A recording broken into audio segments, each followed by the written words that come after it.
Hello students and dear friends, सुप्रभात या शुभ संध्या, जब भी आप वीडियो देखेंगे उस हिसाब से देखिए। हमारे पास एक क्वेश्चन है, magnetic field due to electric current chapter के ऊपर क्वेश्चन है। ये क्लास 12 का क्वेश्चन है, ठीक है ना।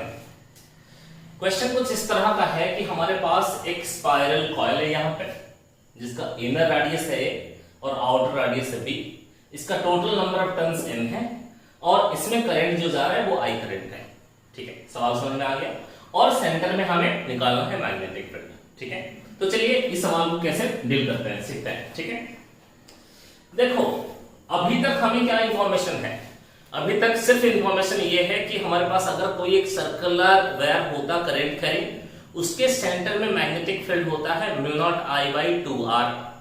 अगर n नंबर ऑफ टर्न्स होंगे तो n μ0I/2r, ये आपको पता है, ठीक है ना, सभी को पता है।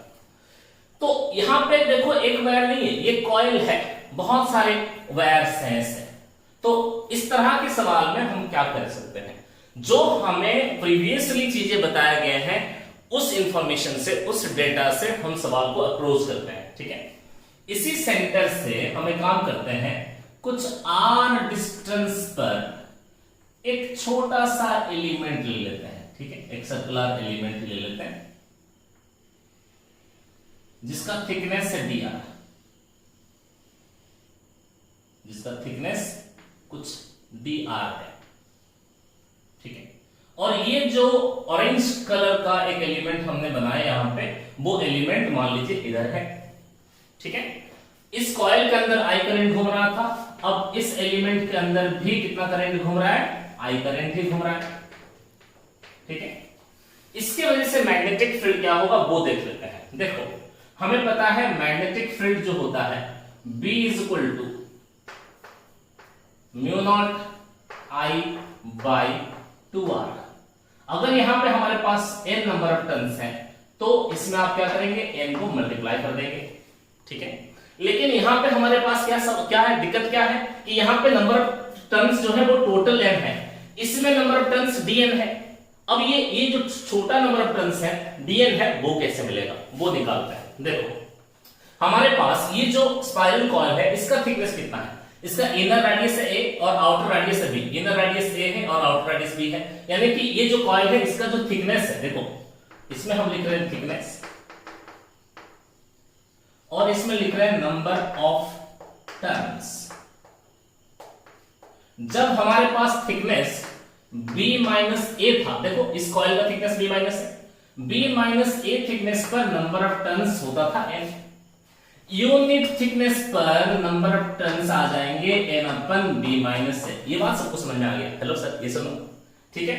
अब हमारे पास जो एलिमेंट लिया हुआ है उस एलिमेंट का जो थिकनेस है वो dr है।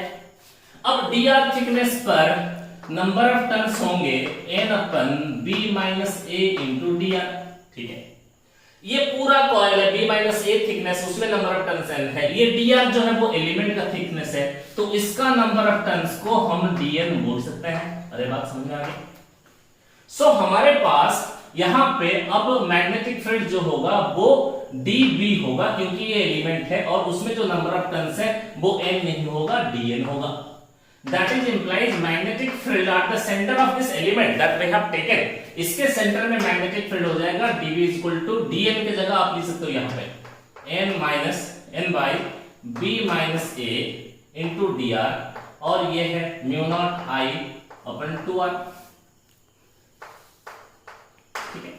अब ये dB हमारे पास है। देखो सवाल में हमें पूछा गया था इसके लिए मैग्नेटिक फील्ड निकालो सेंटर में, लेकिन हमने यहां पे निकाला कि ये एलिमेंट के लिए मैग्नेटिक फील्ड कितना होगा सर, लेकिन एलिमेंट के लिए तो पूछा नहीं था, पूछा गया था इस कॉइल के लिए। तो हमारे पास मिला हुआ है dB जो है वो है कुछ μ0 n × μ0I/2 × B-A dr/r। ये आपके पास dB दे रखा है। अब हमारा मकसद है B निकालने, तो हम क्या करेंगे, इसको इंटीग्रेट कर लेंगे, आसान है ना बात। सो ये होगा n μ0I/2 × B-A और ये होगा dr/r। अब क्या करो, dB का इंटीग्रेशन हो जाएगा b। आपको पता है डिफरेंशिएशन हो या इंटीग्रेशन हो, उसमें जो कांस्टेंट वाले टर्म्स होते हैं उनको आप बाहर निकाल लो। तो यहाँ पे n नंबर ऑफ टर्न्स ये कांस्टेंट है, म्यू नॉट भी कांस्टेंट है, करंट आई फ्लो हो रहा है वो भी कांस्टेंट है, बाय 2 भी कांस्टेंट, आउटर रेडियस b है, इनर रेडियस है, ये सारे कांस्टेंट है। इनको बाहर ले लीजिए, अंदर क्या बचता है dr बाई r। r हमने मान लीजिए सेंटर से r डिस्टेंस पर लिया हुआ था, तो ये जो r है वो वेरिएबल डिस्टेंस है, ठीक है ना, from the centre o।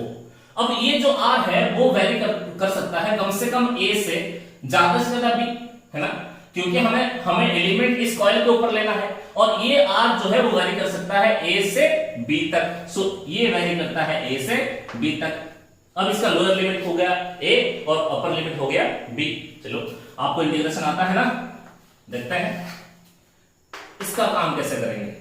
b is equal to n mu naught i upon 2 into b minus a।